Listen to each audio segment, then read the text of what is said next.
রে কালু, তুই আজ আবারও মাংস চুরি করে গেছিস?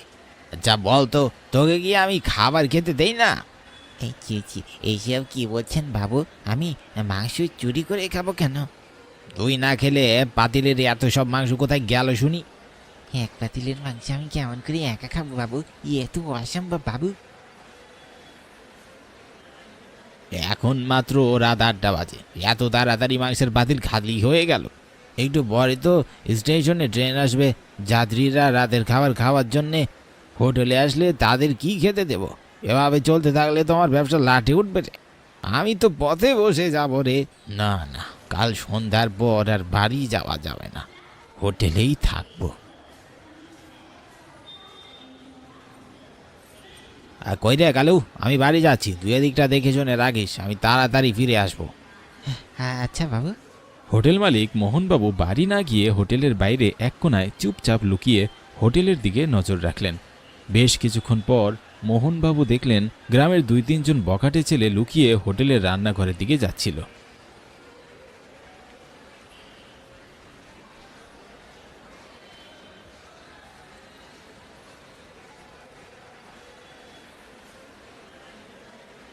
ওরে পাজি বজ্জাত ছেলেবেলে রে তোরা, তোরা তাহলে প্রতিদিন আমার হোটেলের মাংস চুরি করে খাস? ওদের এত বড় সাহস! কালু, এই কালু, এই কোথায় মরলি? মালিকের চিৎকার শুনে কালু দৌড়ে সেখানে আসলো। জি বাবু, জি বাবু বলুন। সব কটাকে বাহিরে নিয়ে গাছের সাথে বেঁধে রাখ, আমি এদের পুলিশে দেব। আচ্ছা বাবু।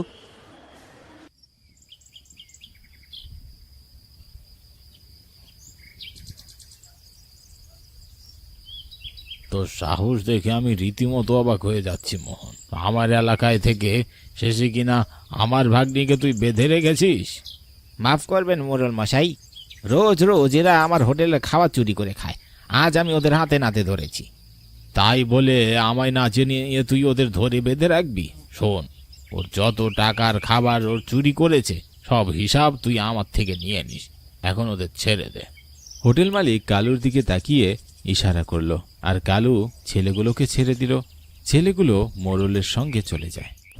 গভীর রাত, ঘড়ির কাঁটা ঠিক যখন রাত 10টায় গিয়ে থামে, তখন সেই চোরগুলো মশাল হাতে নিয়ে হোটেলের সামনে এসে হাজির হয়। চল, এবার দেরি না করে তাড়াতাড়ি আগুন ধরিয়ে দিই। মুহূর্তের মধ্যে দাও দাও করে হোটেলে আগুন জ্বলে ওঠে। আগুন আগুন, বাঁচাও বাঁচাও কেউ আমাদের। আর্তনাদ শুনে গ্রামবাসীরা ছুটে আসলেও কেউ তাদের বাঁচাতে পারেনি। মুহূর্তের মধ্যে হোটেল মালিক, কর্মচারী এবং হোটেলে থাকা সব কাস্টমার পুড়ে ছাই হয়ে যায়।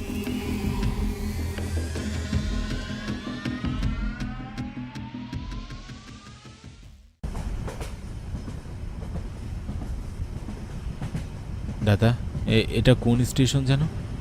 চলুন তুলি ঘাট পেরিয়ে এসেছি দাদা। কি বলছেন আপনি? কই দেখি তো। তাই তো, আপনি তো ঠিকই বলছেন।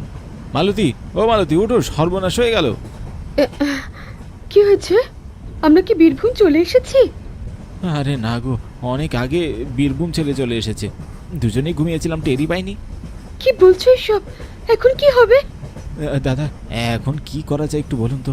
ট্রেনের চেন টান দেবো? না না, চেন টানি কোনো লাভ নেই, আর স্টেশনবিহীন এইসব জায়গা নেমে কী বা করবেন? কোনো তো গাড়িও পাবেন না। আমার মনে হয় সামনে মহেশখালী স্টেশন আছে, আপনি সেখানে নেমে যেতে পারেন। রাত 11টায় কলকাতায় একটা ট্রেন আছে, সেই ট্রেনটি ধরে বীরভূম যেতে পারবেন। ভালো বুদ্ধি দিয়েছেন দাদা।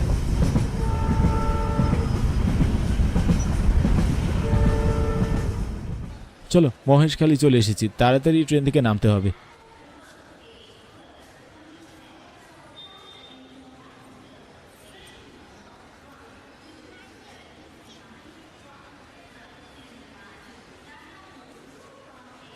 সবে মাত্র 8:45, আরও প্রায় 2 ঘন্টারও বেশি আমাদের এখানে থাকতে হবে। কিন্তু এই স্টেশনটা এমন অন্ধকার কেন? আশেপাশে তেমন কাউকে দেখছিও না। রাতে এই স্টেশনে আর ট্রেন আসবে তো? তুমি যে কি বলো না মালতী, ট্রেন আসবে না কেন? মানে স্টেশনটা একেবারে ফাঁকা, তাই একটু ভয় করছে। ভয় পেও না মালতী, সেটি ছোট একটি স্টেশন, আর তার উপর রাত হয়েছে। তুমি তো জানোই 2 বছর আগে আমি মহেশখালীতে চাকরি করতাম, এখানকার সব পথঘাট আমার চেনা জানা। তুমি চিন্তা করো না, অমাবস্যার কালো আধারে পুরী স্টেশন ঢাকা পড়ে আছে, সেই সাথে কনকনে ঠান্ডা বাতাসে ওদের হাত পাও যেন একেবারে বরফ হয়ে যাচ্ছে। লেডিস ওয়েটিং রুমে তালা ঝুলছে, টিকিট কাউন্টার ফাঁকা। দেখে তো মনে হচ্ছে যেন কোনো স্টেশন নয়, অনেক পরিত্যক্ত স্থান। মাত্র 2 বছর আগেও তো এই স্টেশনটি রাতের বেলা কতই না জাঁকজমকপূর্ণ ছিল, কিন্তু এই 2 বছরে কতটাই না পরিবর্তন হয়েছে। জানি না কেন এমনটা হয়েছে। আচ্ছা শোনো, আমার বড্ড খিদে পেয়েছে, সেই দুপুরে খেয়েছিলাম। তাহা বেশ, তো চলো আমরা গিয়ে ডিনারটা সেরে নিই। কাছে একটি ভাতের হোটেল আছে, সেখানকার মাংস রান্না বেশ সুস্বাদু। তারা দুজন হোটেলের উদ্দেশ্যে রওনা হলো। পথে হঠাৎ একজন বৃদ্ধ লোক তাদের সামনে এসে দাঁড়ালো। লোকটির পরনে ছিল একটি লাল চাদর। বয়সের ভারে সোজা হয়ে ঠিকমতো দাঁড়াতেও পারছে না। কারা তোমরা, কেন এসেছো এখানে? আমি অপূর্ব, আর ও আমার স্ত্রী মালতী। আমরা কলকাতা থেকে এসেছি, বীরভূম যেতাম, কিন্তু স্টেশন মিস করে মহেশখালীতে এসে পড়েছি। কলকাতা ফেরার ট্রেনের জন্য অপেক্ষা করছি। তা তো বুঝলাম, কিন্তু এ পথে কোথায় যাচ্ছ? ও কাকা, ওই সামনে যে মাংসের হোটেলটা আছে, সেখানে রাতের খাবারটা খেতে যাচ্ছি। মনে হয় তুমি একটা কিছু ভুল করছো বাবা, সামনে কোনো হোটেল ফোটেল নেই। তোমরা স্টেশনে গিয়ে বসে থাকো, কলকাতা যাবার ট্রেন 11টায় আসবে। কথাটি বলে লোকটি চলে গেল। শোনো, আমার মনে হচ্ছে আমাদের ওদিকে না যাওয়াই ভালো। বৃদ্ধ লোকটি তো বলছেন ওদিকে কোনো হোটেল নেই। মালতী, আমি এখানকার সব পথঘাট চিনি। বুড়োটা উড়ে এসে জুড়ে বসেছে কোথা থেকে কে জানে। চলো কথা বাড়িও না, আর একটু সামনে এগোলেই দেখতে পাবো।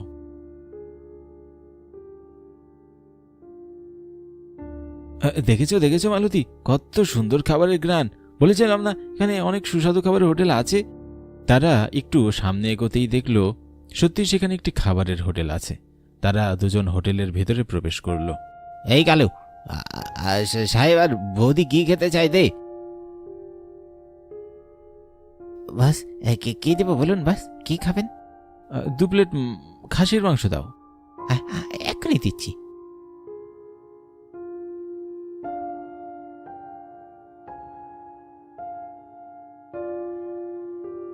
অপূর্ব আর মালতী তৃপ্তি সহকারে খেতে লাগলো। তারা সবাই খাবার শেষ করেও যেন মনে হলো তাদের পেট একদমই ভরেনি। তারা কিছু বলার আগেই কালু আবারও তাদের সামনে এসে 2 প্লেট খাবার রেখে যায়, আর মুহূর্তের মধ্যেই অপূর্ব এবং মালতী আবার সেই প্লেটের খাবারগুলো খেতে থাকে।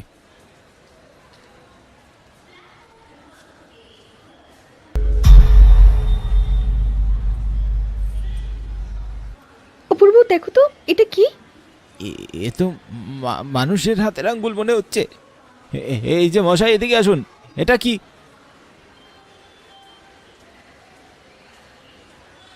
খাবারের মধ্যে এসব কি? আমরা এতক্ষণ কিসের মাংস খাচ্ছিলাম?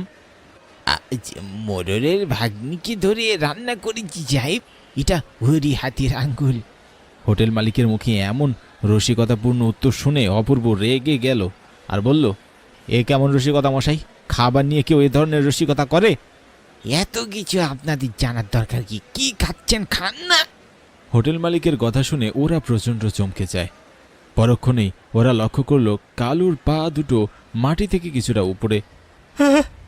অপূর্বর চিৎকারে পুরো হোটেল কেঁপে উঠল। এতক্ষণে ওরা খুব মনোযোগ দিয়ে খাবার খাচ্ছিল। তারা ভালোভাবে লক্ষ্য করে দেখল হোটেলে থাকা প্রত্যেকের ভয়ঙ্কর রূপ।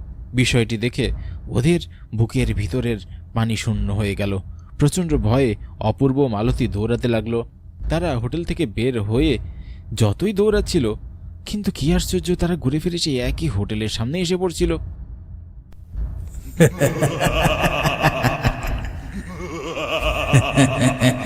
যখন আমরা বাঁচার জন্য চিৎকার করে আকুতি বিরতি করেছিলাম, তখন তো আমাদের বাঁচাতে কি বাঁচিনি। আরে এখন মজার খাবার খেতে এসেছি। প্রচণ্ড ভয়ে তাদের বুকের ভিতরটা ধুকধুক করছে, নিঃশ্বাস বন্ধ হয়ে যাচ্ছে। তারা চোখে ঝাপসা দেখতে লাগলো। তারপর তাদের আর কিছুই মনে নেই। জ্ঞান ফিরে আসার পর অপূর্ব দেখল ওরা একটা পোড়া হোটেলে পড়ে আছে, আর তাদের ঘিরে ধরে আছে অনেক মানুষ।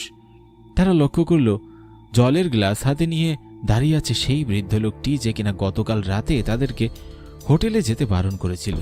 আমি বারণ করার পরও তোমরা কেন ওখানে গেলে? আমি সময় মতো না এলে আজ তোমাদের কি যে হতো। চাচা, আমি তো জানতাম এখানে একটা হোটেল ছিল, তাহলে হঠাৎ এমন কেন হলো? এই হোটেলটা আমার ছেলের ছিল, কিন্তু মোরলের পাঁচই ভাগ্নে তার বন্ধুদের নিয়ে প্রতিদিন হোটেলের মাংস চুরি করে খেত। 1 বছর আগে একদিন আমার ছেলে ওদের হাতে নাতে ধরে রেখেছিল, কিন্তু ক্ষমতার দাপটে মোরল এসে ওদের ছাড়িয়ে নেয়। আর সেদিন রাতে মোরলের ভাগ্নে তার বন্ধু বান্ধব দিয়ে হোটেলে আগুন জ্বালিয়ে দেয়।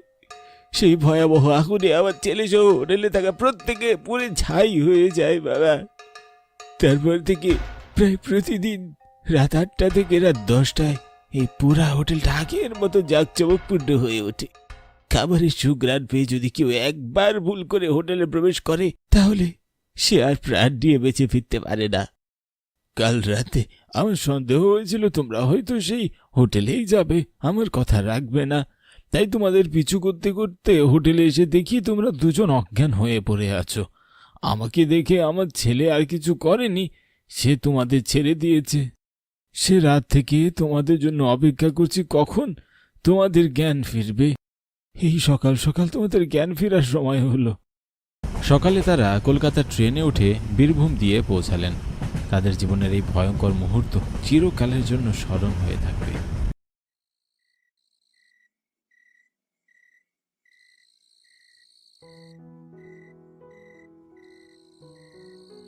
তারপর কি হয়েছে বিজয়? আমি তখন খেয়াঘাটে নামি। সেখান থেকে নদী পার হয়ে ওপারে যেতে হবে। ওপারে গেলে প্রায় 10 মিনিটের পথ, যেটাকে তেঁতুলতলার জঙ্গল বলে। এরপরেই রূপনগর। আমি যখন খেয়াঘাটে এলাম, রাত তখন 2টো বাজে। কোনো মাঝি ছিল না। হঠাৎ করে দেখতে পেলাম একজন মাঝি এসে আমাকে নৌকাতে চড়তে বলল।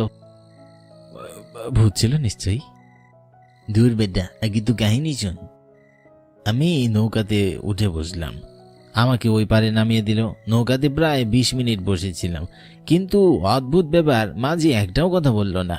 যাক, আমি নৌকা থেকে নেমে যাওয়ার পর মাঝি আমাকে বলল ওখান দিয়ে সাবধানে যেতে। তেঁতুল তলার জঙ্গল নাকি ভালো না, কিন্তু আমি বিশ্বাসই করিনি। তারপর কি হলো? তারপর আমি তেঁতুলের জঙ্গলের দিকে গেলাম। আমার কেমন যেন ভয় করতে লাগলো। কিছুক্ষণ এগোনোর পর হঠাৎ করে দেখতে পেলাম তেঁতুল তলার জঙ্গলে একটা গাছের নিচে একটা মেয়ে দাঁড়িয়ে আছে। মেয়ে? বলিস কি রে? অত রাতে ওখানে মেয়ে কি করবে? মেয়ে? আমিও তো অবাক হই, মেয়ে এলো কোত্থেকে? মেয়েটাকে দেখে কেমন অদ্ভুত লাগছিল। সে নতুন বউয়ের কাপড় পরা। মেয়েটা আমাকে বলল সে নাকি আমাকে এগিয়ে দেবে, এই জায়গাটা নাকি ভালো নয়। ফালতু কথা, অত রাতে কোনো মেয়ে কি সেজে দাঁড়িয়ে থাকবে নাকি ওখানে? আর কেন দাঁড়াবে? অযথাই বানোয়াট গল্প বলছিস। না বীর, একদম না।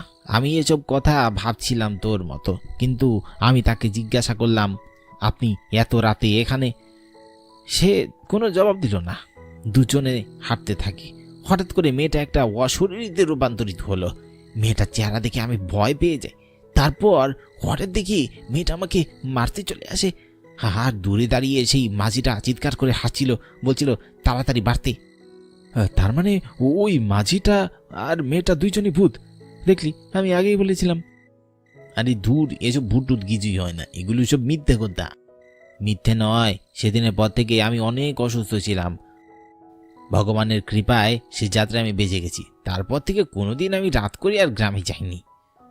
রাতগুলি গ্রামে গেলে তোকে মেরে ফেলবে, গিয়ে ফেলবে, এই তো। সত্যি বিশ্বাস করছিস না তুই আবির? এগুলো সত্যি। আর ওই তেঁতুল তলার জঙ্গলটা আসলেই অনেক ভয়ঙ্কর জায়গা। ওখানে আসলেই অনেক আজেবাজে কিছু আছে। গ্রামের অনেকের সাথে এগুলো ঘটেছে। আরে ধুর, এসব কিছুই নয়। তুই বিশ্বাস করিস না, ঠিক আছে, তাহলে একদিন রাত করে তুই ওখানে গিয়ে দেখা। তোর যদি এতই সাহস থাকে, যদি বিজয়ের কথা সত্যি হয় তাহলে তুই ওকে 5,000 টাকা দিবি, আর যদি তোর কথা সত্যি হয় তাহলে ও তোকে 5,000 টাকা দিবে। হবে নাকি বাজি? হ্যাঁ, গেলাম। ওকে ফাইন, আমি রাজি। আমি রওনা দেব। আর কাল সকালে ফেরত এসে তোদেরকে দেখিয়ে দেব যে আমি বেঁচে ফিরেছি। 5,000 টাকা রেডি রাখিস। আবির, ভেবে নে, আবারও বলছি। আমাকে তুই ভীতু পেয়েছিস নাকি? আমি তো একবারই বললাম এসব আমি বিশ্বাস করি না, যতক্ষণ না নিজের চোখে দেখব। আচ্ছা চল ভাই, আমি রওনা দিচ্ছি। সোজা কিন্তু আঙ্কেল আন্টির কাছে যাবই, আমি বলে দিলাম। হ্যাঁ, কোনো সমস্যা নেই, বাবা মাকে আমার কথা বললেই হবে। ওকে, ঠিক আছে। এতক্ষণ ভার্সিটির হোস্টেলের মাঠে বসে বিজয়, আবির আর অর্জুন গল্প করছিল। ওরা তিনজনই এই হোস্টেলের ছাত্র। বিজয় ওদেরকে তার সাথে ঘটে যাওয়া রূপনগর গ্রামের তেঁতুলতলার জঙ্গলের ভয়ঙ্কর অভিজ্ঞতা শোনাচ্ছিল, কিন্তু আবির সেটা কিছুতেই বিশ্বাস করছিল না। আর ভূত নেই সেটা প্রমাণ করতে আবিরও তাই রওনা দিল তেঁতুলতলার জঙ্গলের উদ্দেশ্যে।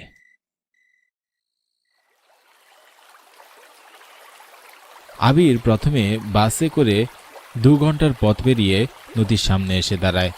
হাত ঘড়িতে দেখে রাত 2টো বাজে। বিজয় দেখছি ঠিকই বলেছিল, এত রাত করে এখানে নৌকা পাওয়া মুশকিল। একটা নৌকাও নেই। অর্জুনের কথা মতো ওপারে যেতে টোটাল 1 ঘন্টা লাগবে। কি করে যে নদীটা পার হব? কিছুক্ষণ অপেক্ষা করতে করতে ওর বিরক্তি ধরে যায়। দাদা যাইবেন? হঠাৎ করে কারো কণ্ঠস্বর আবিরকে চমকে দেয়। সামনে একজন মাঝি বসে আছে নৌকা নিয়ে, গায়ে চাদর মুড়ি দিয়ে, তার চেহারা দেখা যাচ্ছে না। পাশে একটা লণ্ঠন। আবির নৌকায় বসে পড়ে। নৌকা চলতে থাকে।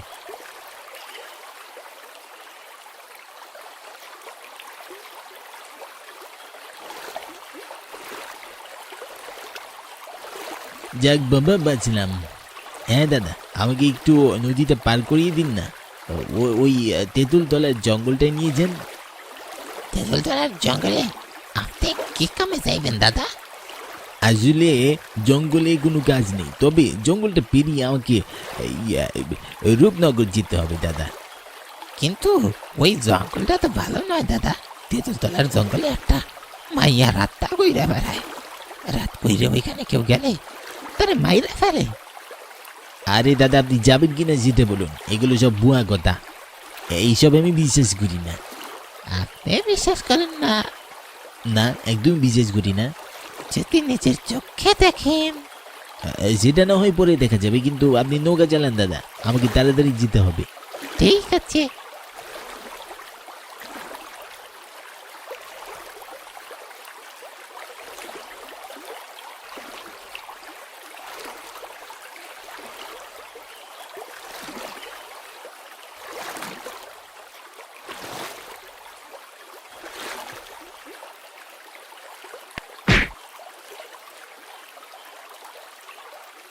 আবির একটু সামনে এগিয়ে যায়। ওই তো সামনেই তেঁতুলতলার জঙ্গল। বিজয়ের কথা মতো আমার এখন সেই মেয়েটার দেখা পাওয়ার কথা, কিন্তু কেউই তো নেই। এটা আমাকে বলদ বানাতে চেয়েছিল। মনে মনে হাসতে লাগলো আবির, কিন্তু সে হাসি বেশিক্ষণ টিকল না। হঠাৎ করে একটা মেয়ের কণ্ঠস্বর শোনা গেল। কোথায় যাচ্ছেন আপনি? আবির তাকিয়ে দেখলো হ্যাঁ, একটা মেয়ে দাঁড়িয়ে আছে। ঠিক মেয়ে বললে ভুল হবে, বিয়ের বেনারসি পরা এক বউ দাঁড়িয়ে আছে, কোনটা নেওয়া। আবির বেশ অবাক হলো। অর্জুনের কথাই তো তাহলে সত্যি। এত রাত করে এখানে মেয়েটা কি করছে? পরক্ষণেই ভাবে হয়তো মেয়েটার বাড়ি এখানে আশেপাশে কোথাও। তবু আমতা আমতা করে সে জিজ্ঞাসা করে, আমি রূপনগরে যাব, আপনি গিয়ে? আমাকে আপনি চিনবেন না, আসুন আপনাকে এগিয়ে দেই। কোথায় গিয়ে দিবেন আর কেন? আসলে এই জায়গাটা ভালো না। এখানে একটা মেয়ে রাত করে ঘুরে বেড়ায়, কাউকে একা পেলে মেরে ফেলে। কি বলেন? আপনিও এইসবে বিশ্বাস করেন? বিশ্বাস না করার কি আছে? আপনি করেন না? না, একটু করি না। আপনারা গ্রামের লোকেরা এমনিতেই ভীতু, এসব কিচ্ছু হয় না, এসব মনের ভুল। যদি আপনি নিজের চোখে দেখেন তাহলে বিশ্বাস করবেন? বিশ্বাস করব, তবে এমন কিছু ঘটবে না। সায়েন্স বলে ভূত বলে কিছু হয় না। আপনি তাহলে সায়েন্সের স্টুডেন্ট? তাহলে দেখুন তো এবার বিশ্বাস করেন কিনা। এই বলে মেয়েটার ঘুমটা খুলে যায়। চিৎকার করতে গিয়েও আবিরের মুখ দিয়ে কোনো চিৎকার বের হয় না, কারণ তেঁতুলতলার জঙ্গলে যে মেয়েটা দাঁড়িয়ে আছে সেই মেয়েটা কোনো মানুষ নয়, একটা অশরীরী। কিন্তু তখনও তার মুখ বউয়ের মতন সাজ হয়ে আছে। এবার বিশ্বাস করেছেন? কে কে আপনি? আমি মালিনী। আপনি আমার কাছে কি চান? প্রতিশোধ। আমি আপনার কি ক্ষতি করেছি? তুই ক্ষতি করিসনি, গোটা মানব জাতি আমার ক্ষতি করেছে। মানব জাতি অকৃতজ্ঞ। মানে কি কি হয়েছে আপনার সাথে? আরো 7 বছর আগে আমি আর আমার নতুন বর মিলে এই নদীর পার হয়ে প্রথমবারের মতো শ্বশুর বাড়ি ফিরছিলাম, কিন্তু এই তেঁতুল তলার জঙ্গলে আসতেই কিছু ডাকাত আমাদের ধরে ফেলে আর আমার গয়না গাটি নিয়ে যায়। তারপর আমার স্বামীকে খুন করে। শুধু এতটুকুতেই তারা থামেনি, জোর করে আমাকে ধর্ষণ করে, তারপর আমাকেও খুন করে ফেলে। আমি অনেক চিৎকার করেছি, আশেপাশে গ্রামের লোকেরা সব বুঝতে পেরেও আমাদের উপকার করতে আসেনি। আমাদের লাশ ফেলা হয় এই নদীতেই। এক রাতেই সব শেষ হয়ে যায় আমার। সেদিনই আমি প্রতিজ্ঞা নিয়েছি, এই পথ দিয়ে যত পথিক যাবে আমি তাদের প্রত্যেকের উপর নিজেদের মৃত্যুর বদলা নেব। হায় ভগবান, আপনার সাথে খুব বড় অন্যায় হয়ে গেছে, কিন্তু আমি তো এইসব জানি না। আর আমি ওই গ্রামেরও না, আমি শুধুমাত্র বন্ধুদের সাথে বাজিয়ে দেখে এখানে এসেছি। আমাকে ছেড়ে দিন। ওসব বলে তো আর এখন হচ্ছে না, তোকে তো মরতেই হবে। এখানে যে আসে সে আর বেঁচে ফিরে না।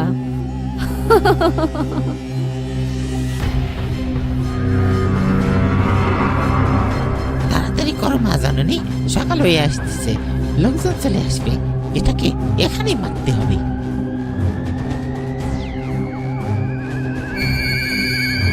একথা বলতেই পিছন থেকে অনেকের হাসির আওয়াজ শুনতে পাওয়া গেল। বুঝতে বাকি রইল না, এরা মেয়েটার সাথেই সেই নৌকার যাত্রী, সেদিন যারা অপঘাতে মৃত্যুবরণ করেছিল। আবির পালানোর চেষ্টা করলো, কিন্তু তার আগে মেয়েটা ওকে ধরে ফেলে। মেয়েটা এগিয়ে এসে ওর ঘাড়ের কাছে এসে ওর ঘাড়ে কামড় বসায়। আবির তখনই চিৎকার করে ওঠে, তখনই চারপাশ অন্ধকার হয়ে যায়।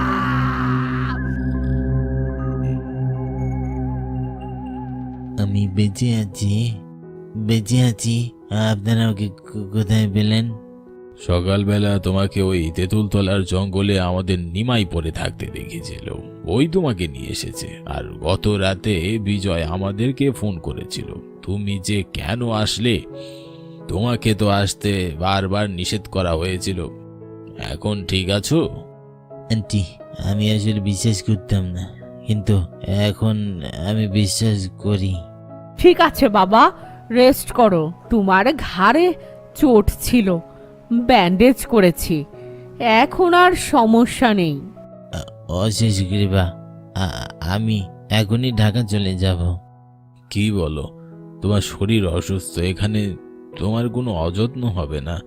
তুমি নিশ্চিন্তে থাকতে পারো, সুস্থ হলেই যেও। না না আন্টি, আমি চলে যাব। আবিরকে অনেক করে বলেন ওনারা, কিন্তু সেখানে আর এক মুহূর্ত আবির থাকতে চাইল না, থাকার সাহসও নেই। এই অভিশপ্ত গ্রাম আর জঙ্গল থেকে তাকে যত দ্রুত সম্ভব বেরোতে হবে। সেদিনই হোস্টেলে ফিরে আসে আবির।